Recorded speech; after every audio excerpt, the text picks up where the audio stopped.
Okay. Well, I will keep an eye on the waiting room, but in the interest of time, to make sure that we have enough time for the presentation. And I know a couple people will be joining us late, but let's go ahead and get started. And so you all know me. I'm Christina Studebaker, Community Impact Coordinator with United Way. And thank you for joining us again for another town hall meeting on childcare in Door County.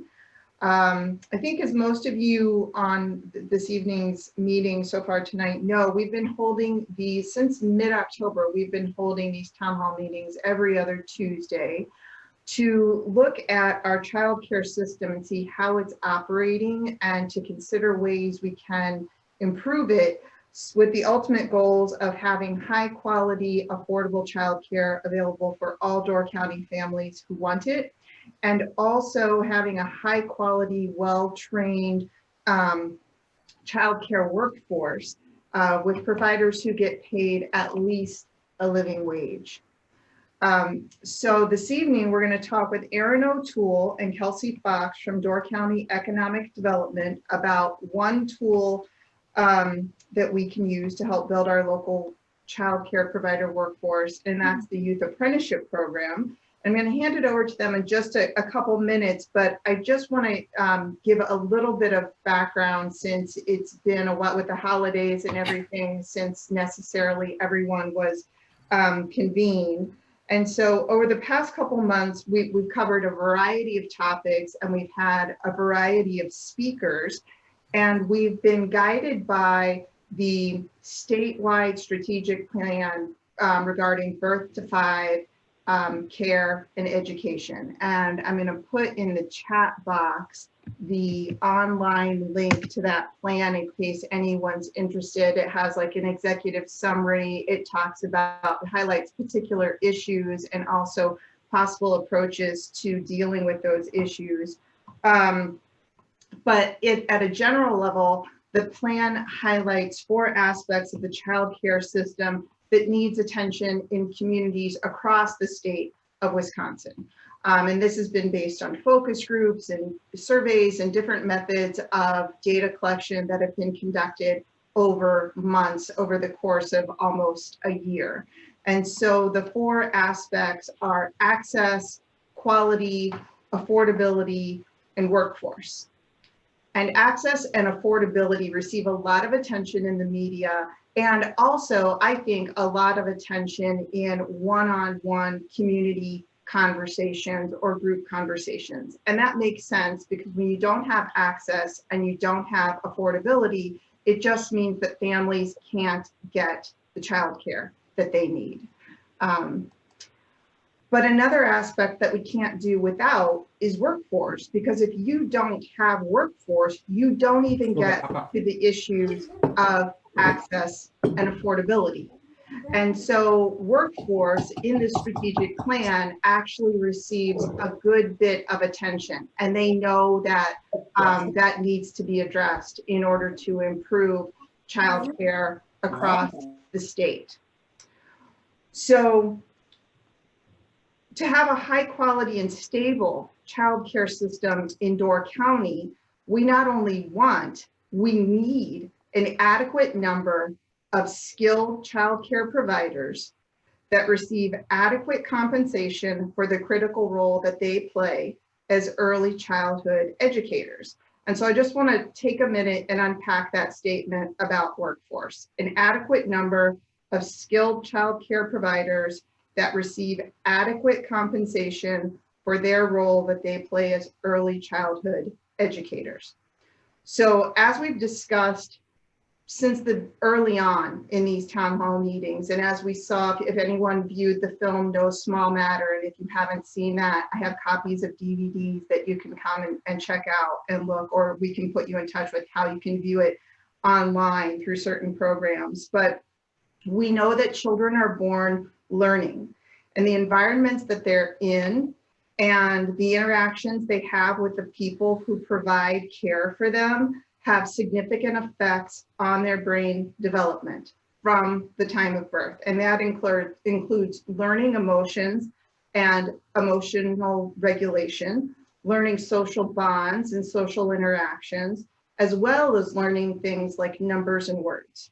And so that means that child care providers are educators. We refer to them sometimes in the stuff that we've been mailing out as brain builders. And that's true. Kids are learning. These people spend a lot of time with kids in very important ways. They are educators. And the kids benefit when they receive care from providers who have training and have developed child care and early education skills. So then, given that early childhood care and education is skilled work, not just babysitting, compensation should reflect that. But it doesn't always reflect that. And there's various reasons that it doesn't. There are challenges to providing high pay in the child care field. But when compensation isn't adequate, providers will eventually move on to other employment. And so we often hear that child care providers are passionate about the work that they do. They will tell you that. You'll hear it over and over from various sources, from parents. But even passion has its limits when it comes to paying your own bills and allowing you to care for your own family. So when there's not adequate compensation, it results in steady staff turnover at licensed group child care centers. And it may also occur with home-based providers if families are just unable to meet the rates being charged by the home-based providers. We may be experiencing that on that side as well. So as we're working on addressing compensation issues and recognizing the important role that child care providers play in child development in our community, we also need to spread the word about career opportunities in early childhood education and connect passionate people with good jobs. We have to be moving forward on all fronts. And so I'm happy that part of our local youth apprenticeship program is doing just that. They're helping us move forward on this workforce pipeline. And so I'm going to hand it over to Erin and Kelsey to tell us more. Erin O'Toole, give a little wave, Erin, is the Door County Youth Apprenticeship Coordinator at Door County Economic Development Corporation. And Kelsey Fox, who you'll see wave in her black box because she's going to join us by video tonight, is the Director of Workforce Development. So thank you both very much for joining us. And everyone, please join me in welcoming Erin and Kelsey.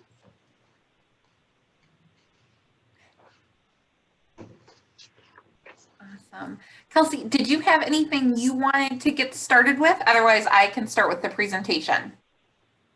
I can just provide just a brief introduction to myself without really stealing your thunder, Erin.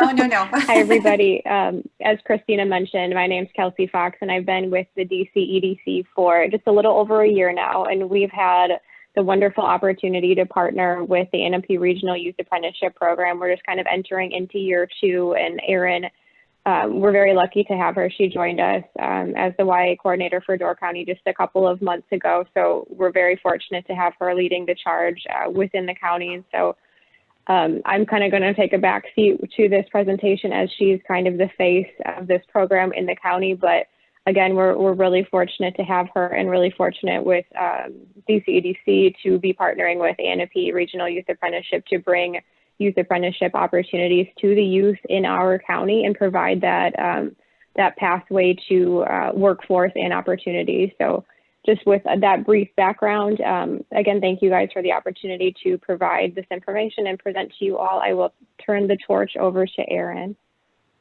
Okay, give me just a second. I should have been pulling up my screen while she was talking. So hold on one moment, bear with me.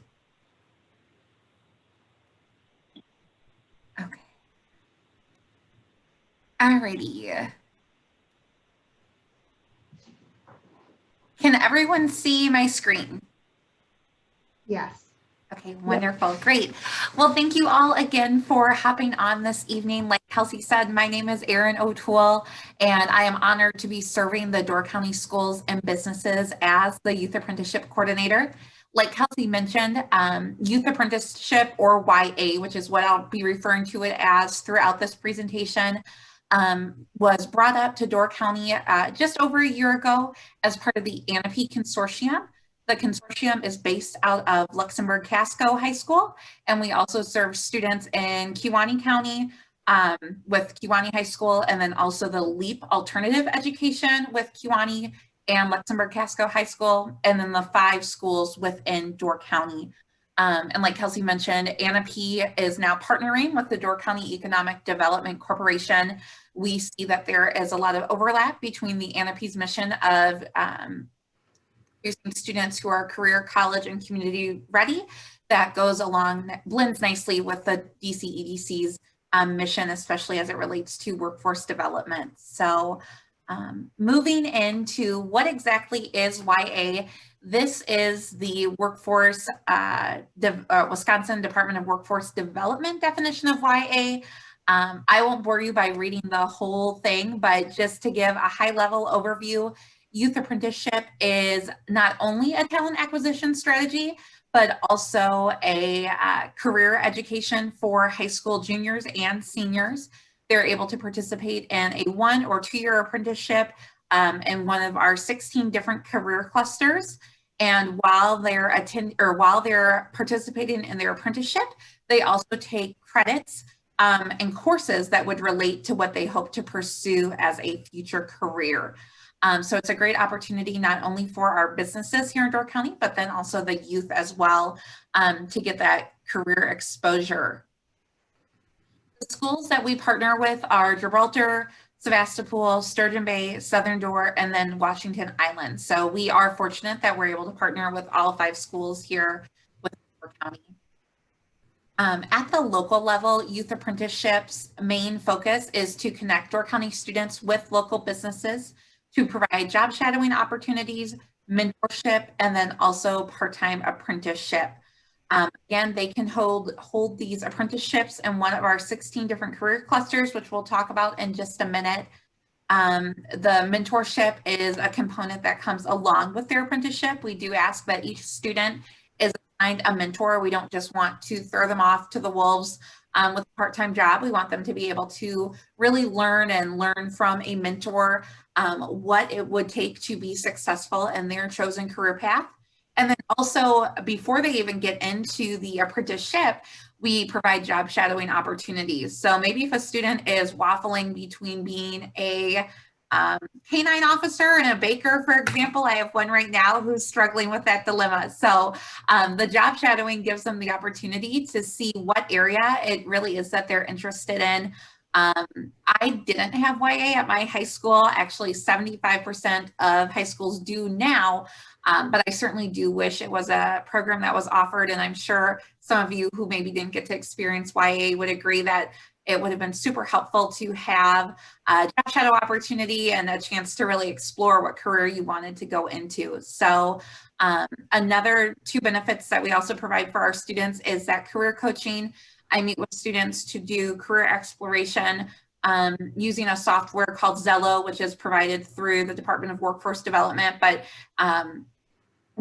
we have gone far past the days of the survey asking, the aptitude test asking, do you enjoy watching forest fires, and a whole list of other questions. It's really advanced technology that the students are using. And I was very surprised when I took the assessment how much it was able to really narrow in on what I did end up doing for a chosen career path. So we supplement the Zello exploration along with just having conversations around what their interests are, their passions, along with the classes that they've taken and they really enjoy.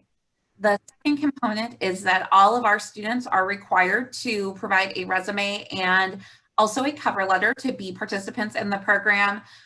We're finding that that is a skill that not every student has leaving high school. So I personally take a lot of pride in being able to work with them on their resume and let them use it as an opportunity to highlight all their skills and talents. It's really amazing when a student is able to put down to paper all the wonderful talents and skills that they have. So it's a great tool, and excited that we're able to provide that for those students. That is Youth Apprenticeship at a local level. Like I mentioned, there are 16 different career clusters. Agriculture, food, and natural resources continue to be one of our top clusters, along with health sciences and manufacturing, we see at least within the ANAP consortium. As you get down towards the Milwaukee and Madison area, you do see a greater need or a greater want for those business management and administration type clusters, along with STEM is actually rising in the ranks as well. We see, you hear a lot about STEM these days almost as a buzzword, but there really is interest to back it up. So that science, technology, engineering, and mathematics. However, the cluster that we are here to talk about tonight is our education and training. As one of the clusters, it has a few different pathways underneath it, and one of that is early childhood education, which we'll dive into a little deeper on with students who are involved in the education and training cluster and who are pursuing careers or at least apprenticeships within early childhood education. So with our education and training cluster, we have 7 youth apprenticeship students who are placed in childcare facilities across Door and Kewaunee counties. Those students are up here in Door County, at least there with the Door County YMCA, Big Brother, or excuse me, Boys and Girls Club. And then also right there on the county line, and I'm not as well versed with my peninsula geography yet, but another one right there in Forestville. So very much so Southern Door, kind of right on the county line. We do have a student actually from Luxembourg Schools who travels north to the Door County YMCA to fulfill their placement. So these students are willing to travel, and we see that being a continuing trend that people are willing to travel for the employment, at least with at our student level, to really gain that experience. They see the value in it. You may be wondering a little bit about what the student's experience looks like. Just as a brief overview, this is for all our students in general, as they need to be a junior or senior in school. They need to have taken related classroom instruction, and that can really vary between anything like a psychology course to a home ec type course, anything that would give them opportunity to bring their knowledge full circle. So take what they've learned in the classroom and be able to apply it to their youth apprenticeship. But a lot of different options there that the student can participate in. And then the third component is that they must work 450 paid hours within their apprenticeship year. So the apprenticeship begins in June and it runs until the end of the following June. So they have that time frame to work their 450 hours. We don't typically see it being an issue, especially within our childcare apprentices. They really need the providers really need somebody to fill those hours. We have students who are working 20 to 20 plus hours a week. And a lot of them are able to do that, because of the flexibility that comes from a childcare setting, is they have long hours, but our students also are able to leave school with their youth apprenticeship credit to actually go and do their work-based learning experience. So really a win-win for both the provider and the students. Our students who are involved in early childhood education, what we're typically seeing is that they start and begin as classroom aides, so assisting the lead teachers. I was just looking into one of our students today, and actually when they turn 18, they'll be able to move into that lead teacher role. So there is the opportunity for advancement, especially for those who are looking to pursue early childhood education as a career after high school graduation. They have the opportunity to really already get that entry-level experience, and then to couple that with their education to keep moving up within their the facility that they're working with. They also get the opportunity to work with a variety of ages.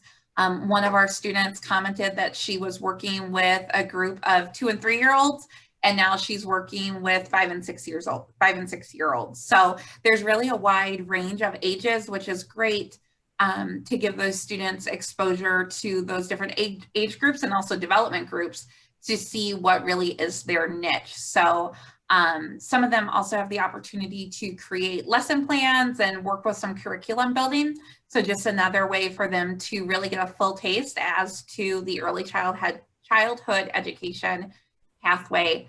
Again, like we talked about earlier, they are encouraged and expected to not only learn by experience, but also with that mentorship. We're so grateful for the providers who do work with us and who really provide wonderful mentorship to those students. Some even have mentioned that they have aspirations of owning their own childcare facilities. So the hope is that they would want to bring those facilities up here in Door County since there is a need for it. But just by planting that seed early on, it really helps solidify those. Christina, when you talked about adequate providers, it really solidifies that this is something that they want to do. And for those who maybe get into it and they decide, okay, this is not really for me, it kind of helps to avoid that turnover rate later on. So great opportunity, again, not only for the student, but then also for our facilities. And then as we look outwards for the future of childcare providing or providers here in Door County. That is really all I have in regards to our youth apprenticeship students as it relates to our early childhood education. I'll open the floor now if anyone has any questions in regards to the program and in particular as it relates to our training and education cluster and early childhood education. Thank you, Erin. And if you, if you stop sharing your screen. So we'll just open it up and people can either put a question in the chat or just turn off, turn on your audio and go ahead and ask a question. Erin O'Toole. That 7 is an increase for in like a single year or so. So that's great progress. Yeah, we do see, especially with Sevastopol is doing some awesome partnerships with Boys and Girls Club. Actually, quite a few of our schools are. And with that, we have seen an increase in students' interest in filling those roles. Now, whether that's because they're just looking for a part-time opportunity to have a job while they're attending school, that could be part of it, but it still gets them that exposure and that experience. And for some, it may open the opportunity for a career that they didn't even think of. Jane. Jane, you're on mute. Yep, there we go. Yep. Hi, Erin. Hi. And Kelsey. So I don't know very much about this. This is the first I'm learning about it. I don't know how long the program has been working in the early childhood area. So I don't know if you know the answer, but have you found that some of these people who stick with this apprenticeship program in early childhood go on then and want to earn their more advanced degrees in early childhood education, whether it's a 2 or 4 year degree, or are they thinking more about doing this immediately after high school and not going on to an advanced education? From what we're seeing with the 7 students, to answer the first part of your question, to provide a little background, we have only been fully operational in Door County. This will be moving on to start of our 2nd school year. So we had students who were placed this past school year. They'll have completed their full 1st year come June. So that technically will be the end of our 1st year here in Door County, and we're recruiting for our 2nd currently. So with the 7 students who we currently have who are pursuing early childhood education as a career and an apprenticeship, we see a mixed bag. Some of them, like I mentioned, there's the young lady who wants to pursue school for business following her apprenticeship, and that's because her goal is to own her own daycare facility. Okay. So kind of doing that complementary education.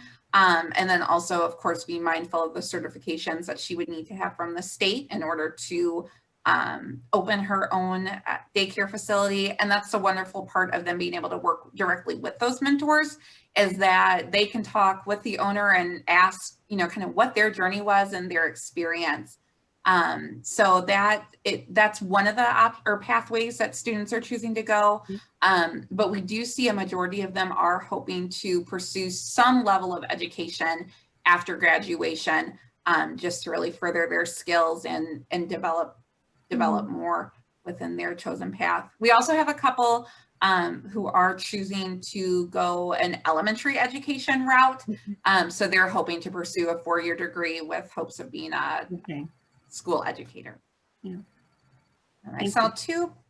There are two in the chat, but Margie, were you also starting to say something, ask a question? On hold, thank you. Okay. So in the chat, we have start with Rosemary, who's asking what kind of complementary classes are these students taking and where are they taking them? Yeah, that's a great question. So their complementary classes, at least as it would relate to the program, they can take those anywhere. I shouldn't say anywhere. They can take those either at their high school or through NWTC's Start College Now program. We have students who are taking psychology classes through NWTC. We don't have any, at least none of my Door County students who have started taking any of the program certifications through NWTC for early childhood education, but that is certainly an option if they have satisfied all their high school credits. That's also an important piece, is that there are certain requirements that they need to meet for graduation, but that doesn't mean that there isn't the opportunity their senior year to perhaps start taking some of those college courses. And there are a variety of different classes that students can take within their own high school that can help prepare them for a career within education or early childhood education. We have some wonderful counselors who work very closely with their students to make sure that the elective courses they're taking align with their career goals. Awesome. And so then Alexis asked, are there placements that currently that are unfilled? So she's wondering about the supply versus demand of youth apprenticeship opportunities in the early childhood education area. In early childhood, yes and no. I would say right now, because the program is new, we would have a deficit of students versus positions.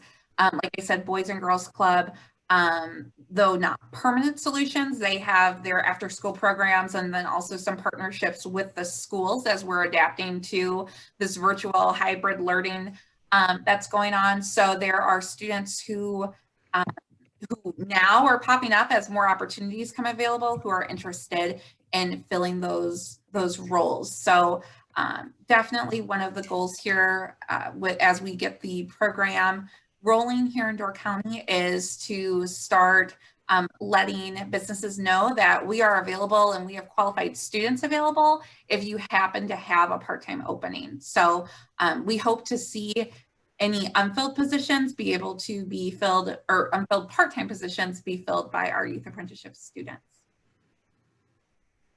And Christina, you were wondering, how do employers get involved in YA? Mm-hmm. Okay, awesome question.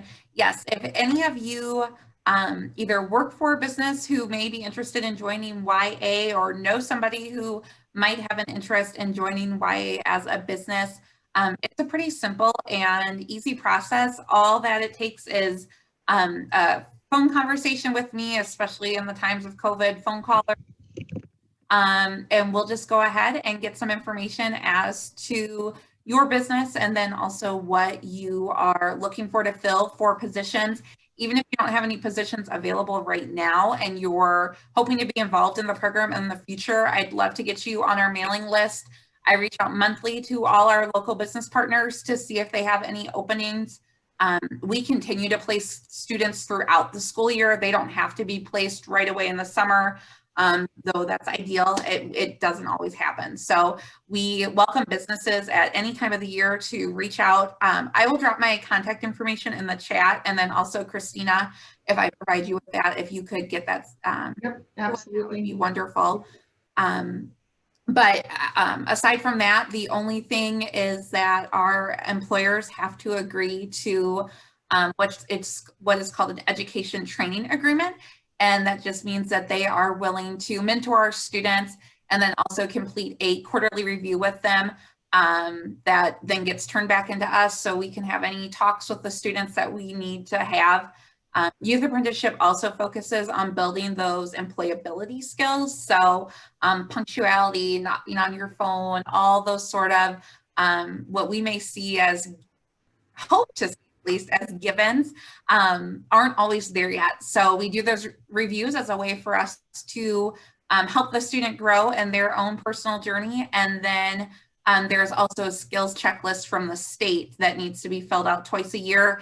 Again, a very simple 1, 2, 3, 4, 5 scale. You check the competencies that the student has learned. I'm going to build on that, if I may, Erin. You talked about the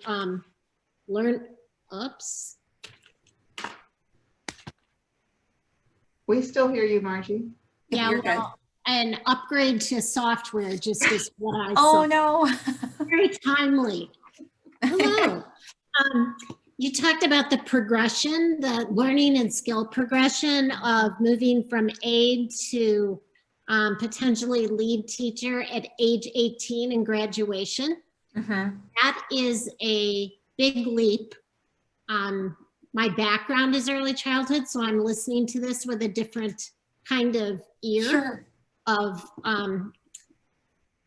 having lived some of it. How quarterly assessments might be different than criteria required to meet in order to move to lead teacher. How might that happen immediately post high school graduation? And that was just one instance for one of our students. She has that opportunity with the facility that she is working with. She's not directly one of my Door County students, so I don't have a ton of background information on that. But I would presume that the facility is working with her in regards to what steps need to be taken in order to be a lead, and that they feel comfortable with her taking that lead teacher role. And that I would imagine would involve some additional education.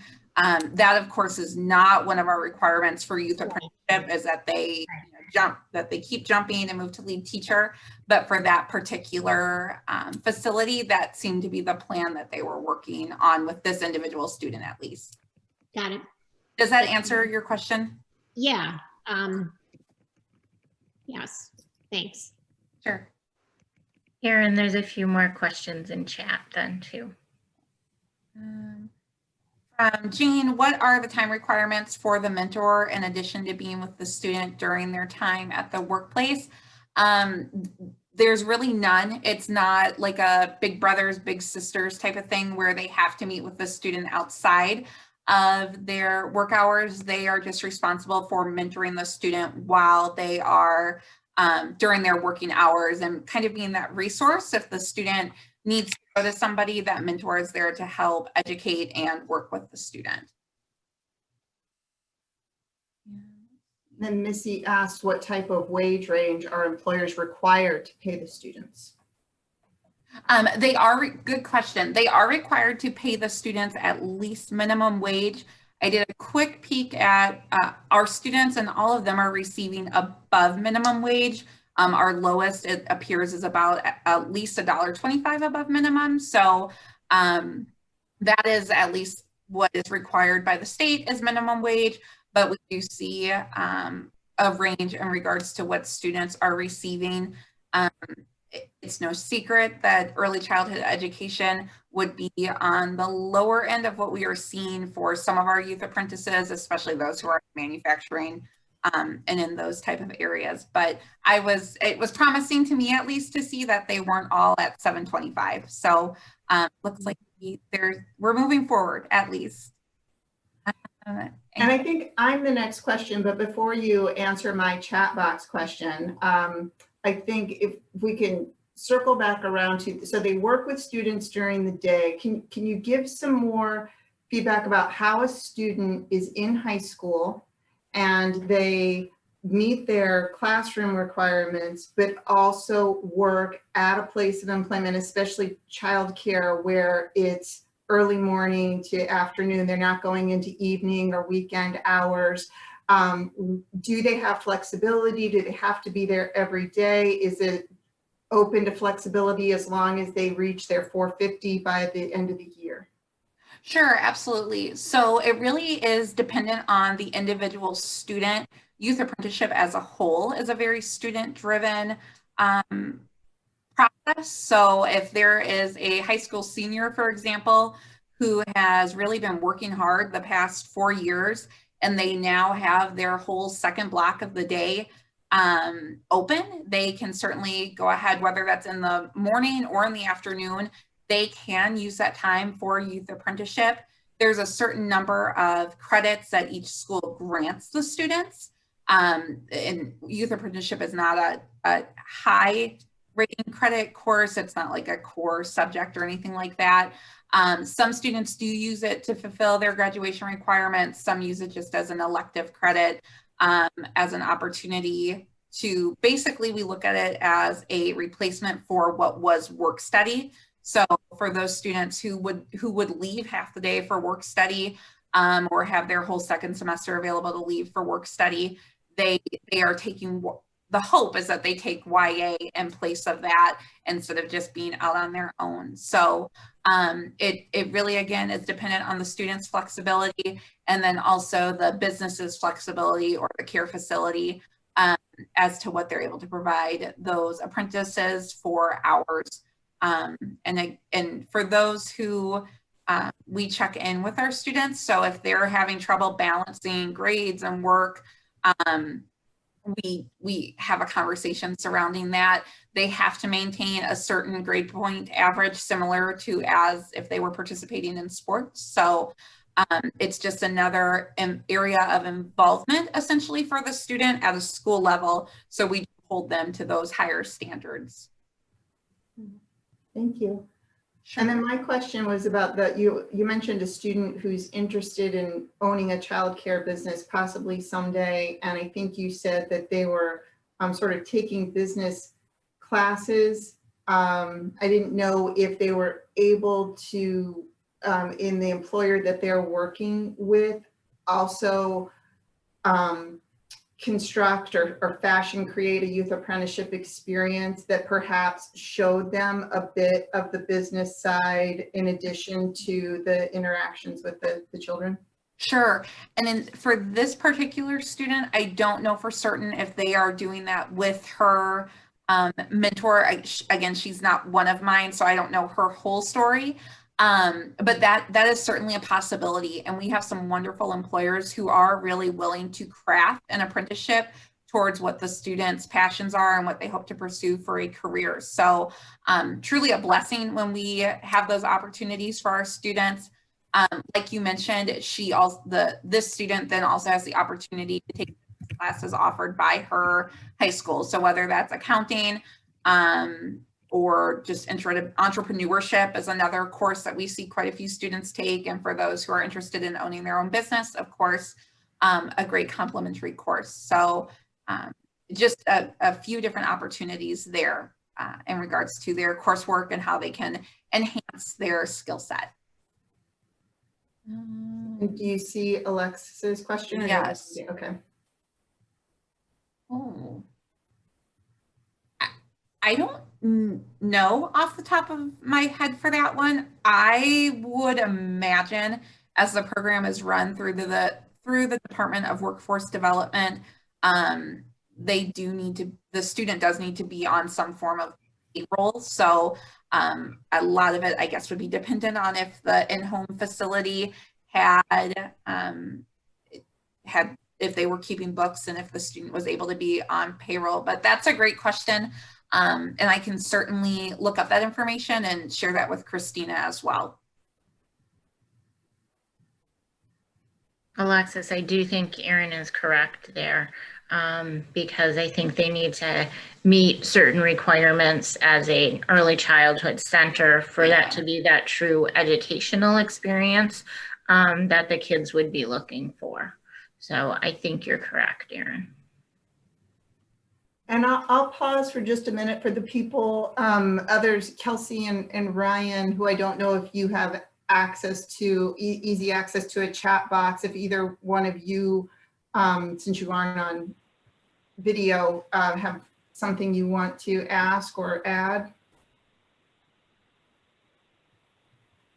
I can just chime in really quick. I don't really particularly have anything to add in terms of additional information. This is Kelsey, by the way. I think Erin did a a wonderful job as usual providing an overview on the program and following up on all of your questions. So I don't really have anything particularly to add or any questions. Erin and I work together every day, and she does a wonderful job. And to reiterate the point, we're thrilled to have her as part of the DC EDC team representing Youth Apprenticeship in Door County. And there was some kind of questions when we first started about, you know, how long has the program been in the county, and Erin did cover it, but just to kind of reiterate the point that really kind of agnostic of career cluster, the program, the Youth Apprenticeship program as a whole is really very new within the county. As Erin mentioned, we're really kind of entering year 2 with all of our schools. So it is a pretty new thing. So I think a lot of learning is taking place as well. So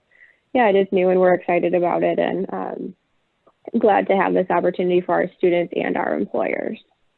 So that's all I kind of really wanted to add, is just kind of clarify that point. Yeah, if anyone else has any questions, I'm sure we can follow up as needed, or circle back on any pieces of information that we may not know off the top of our heads. Yeah, and I think a lot of people that maybe we're split 50-50 on participants for people who are relatively new to the county and people who've been here a long time, but going back maybe 10 or 15 years, because as some of you know, I was at economic development before coming to United Way and worked a little bit on the ANAPI consortium. Got up and running in the last few years, was doing a really great job. Years ago, Door County has had a history with youth apprenticeship. I think it focused mainly in the manufacturing sector, and then focused maybe in the nursing assistant track. And it struggled. And so then sort of petered out through and tried to come back and different things. So if you mentioned to somebody in the county, oh, there's this new youth apprenticeship thing, they'd say, what are you talking about? I've known youth apprenticeship. But definitely the organizational level that the ANAPI consortium brought to it, and then the collaboration between them and Door County, and the sort of commitment and organization behind it. Now it seems like a different animal from what it was in years past, and really a concerted effort to hit those 16 things broad base, give equal attention to those various career paths, rather than saying, yeah, we have these, but really in Door County we focus on 2. Yeah, Erin and Kelsey, if I'm wrong, my understanding now is at the State Department of Instruction level that community college or career ready is a big focus in all middle schools, junior highs, and high schools across the state. Public school districts are being assessed about how capably they're offering that to their students, so they don't drop out or graduate and disappear. Absolutely. And I can't speak fully on what the DPI's requirements are for it, but there is a lot of work that is going towards career exploration. There are CTE coordinators within most of the schools, which is that career technology and education component, where students are using their Eagle time or whatever, their little homeroom type hour to really focus on that career exploration. So yes, Margie, to your point, the career college and community ready, that movement is very strong within our public schools, which is awesome. It is great. It's great. That statistic was striking when you said 75% of the schools now have a youth apprenticeship. I know. And I've been out of high school for just under 10 years now. And so that it's grown that much in the past 10 years is awesome. And I hope that someday we'll be at 100%, because it's a wonderful program and a great opportunity for students. This is a little off topic of early childhood education, but I work for the Department of Health and Human Services. Before COVID started, we were having conversations about having some apprentices placed in our department.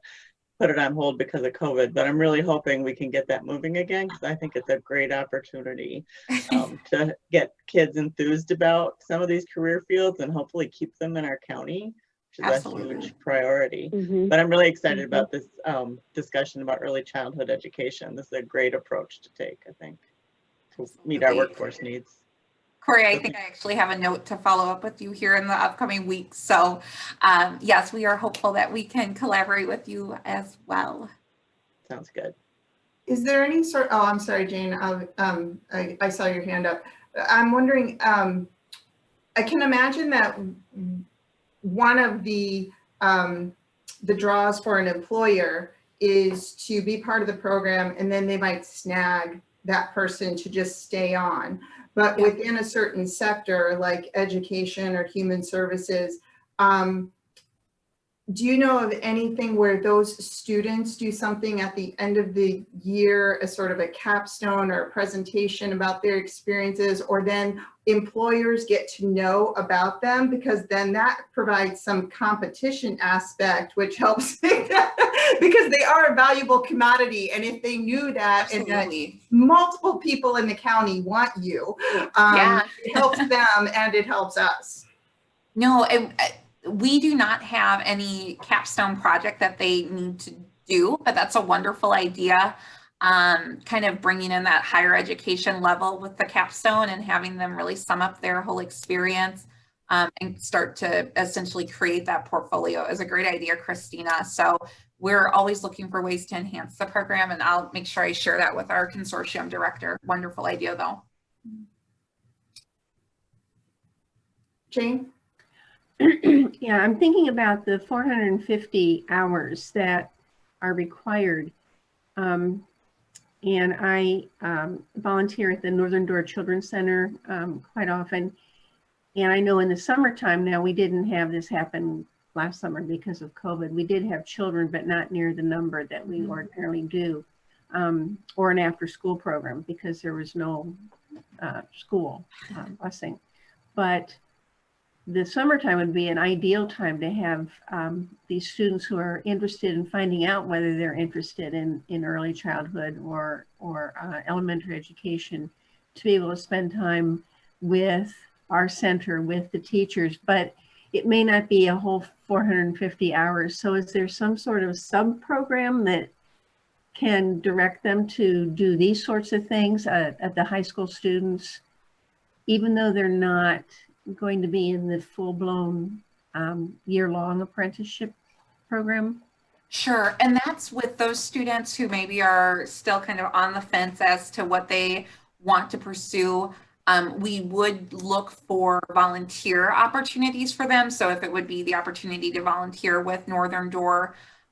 Otherwise, if they're a junior, they could always, though they wouldn't technically be considered a youth apprentice through the, Okay.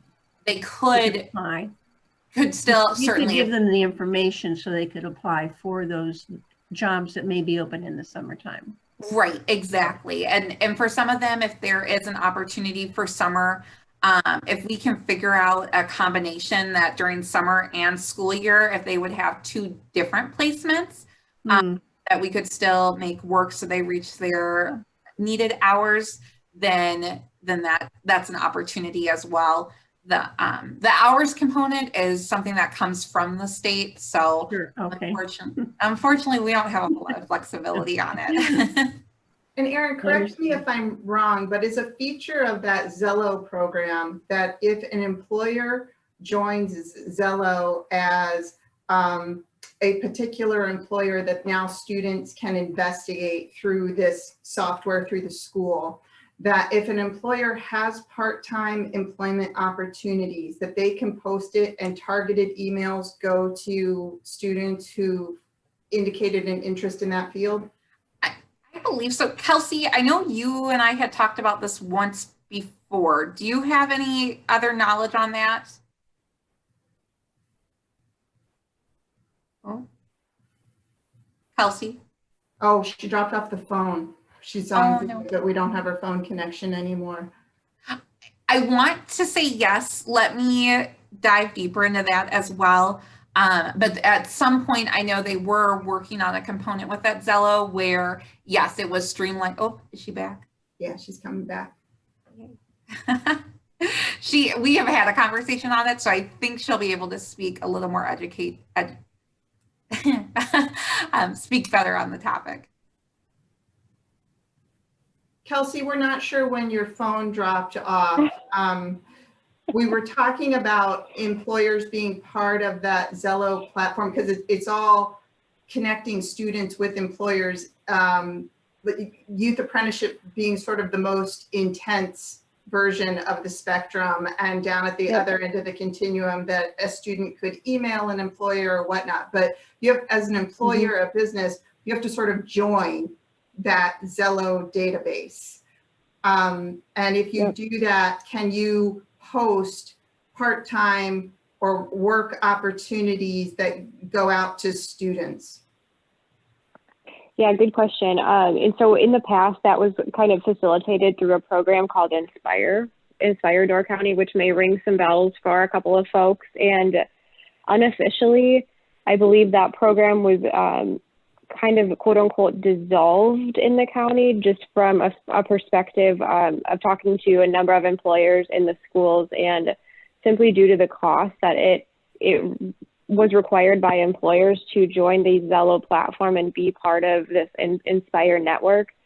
And that was kind of at the time where we were rolling out the YA program and partnering with ANAP, which was, just over a year ago, where these two opportunities, which looked pretty similar on the surface, kind of came to the table. And we had said, if an employer is looking to partner with DCEDC and ANAP and wanting to be a partner in the Youth Apprenticeship program, essentially for free, what would be kind of the draw to pay to participate in the Inspire program and be on that Zello portal? And so my understanding is that the Zello and Inspire portion is not highly used in the county anymore, just simply due to the fact of the presence of the Youth Apprenticeship program, and that being the ultimate kind of goal is to get the youth the experience through the YA program, that formal program. However, that doesn't mean that the students can't have those types of interactions directly with the employers, or have Erin help facilitate those types of interactions with them. We had just saw that those two programs kind of on the surface were really sort of competing with one another. And so with Door County being a relatively small community, and the fact that relationships, at least I feel, are really important with the community. So we had kind of moved Inspire and Zello, the Zello portion of it for employers, to the wayside, and put all of our quote unquote eggs in the YA basket, and really kind of wanted that to be the forefront of our focus in terms of our youth apprenticeship program, our workforce, our youth workforce kind of program, as well as our employer engagement. And so in talking, like I said, in talking with a lot of the employers and the schools, really what they had asked DCEDC to do was, if we could help facilitate just connections to employers in terms of, really Erin's doing this role now, is talking to employers and wondering what students are available in particular industries, or, on the other hand, communicating to the schools and letting them know what positions are open. And so it really kind of merged into, let's focus on the youth apprenticeship program and have that kind of be our main focus, but also understanding that, if a student or really a counselor at the school is looking for a connection, DCEDC and Erin are, of course, we're gonna do that for the student, and we're gonna do that for a business, because it's in our best interest to make those connections, regardless if we have a tool that, the Inspire program or the Zello tool. So that is not a formal program in the county anymore. So just to kind of throw that out there, I don't believe there's been any sort of communication around that, but just so everyone on the phone is kind of aware of that the YA program has been kind of the tool that has replaced that. But obviously, like I said, we definitely want to make those connections, and certainly that's what we're here to do. And I said, you know, we don't want to muddy the water having a couple of programs that kind of do the same thing, and we don't want employers to pay for things when they could essentially participate in the YF program for free. And so that's kind of where the evolution has landed us, and I have not been a part of that entire evolution. And so I can kind of, again, that's my background and my history on where things have landed. So a very long-winded response to your question, but hopefully that provides a little bit of background in terms of the Zello component and that former Door County or inspired Door County component as well. Thank you. That does make a lot of sense. So that seems like a good move. Jane had her hand raised, which you couldn't see. So does an employer, Erin, have to be have joined the YA program for you to direct a student to them, or do you contact the potential employer, say we have a student in your area who's interested in this Absolutely. career path? Sure, it can really work either way. You know, of course, it's great to have employers who are on our list, so to speak, as basically a warm prospect. So somebody who I know is familiar with the program and who might be willing to take on a student. But otherwise, if I have a student in an area who is looking for a specific placement, then I just begin by reaching out to business. Okay, good. Opportunities might be available. Thank you. So we're coming close to 7. Amy, did you have something? Oh, I thought you unmuted like you were getting ready to talk, to say something. I was unmuting because I wasn't sure if you saw Jane's hand and I never remuted. Okay. Does anybody else have a question or comment? No.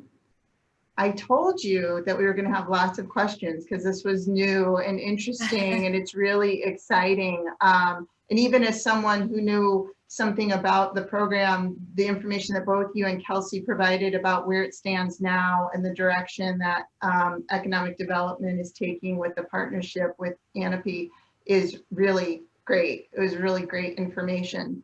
And I'm just gonna toss out there as doing back channel chat with Amy, and I bet by a show of hands, if I ask who would be interested in hearing from some of these students at a future town hall to talk about their experience. Awesome. We don't want to freak them out, but you know, we have like 4 of them and they each talk for 3 minutes. We'd love to hear about what Absolutely. they're like. No, that's wonderful. And that's more of that skill building. Public Absolutely.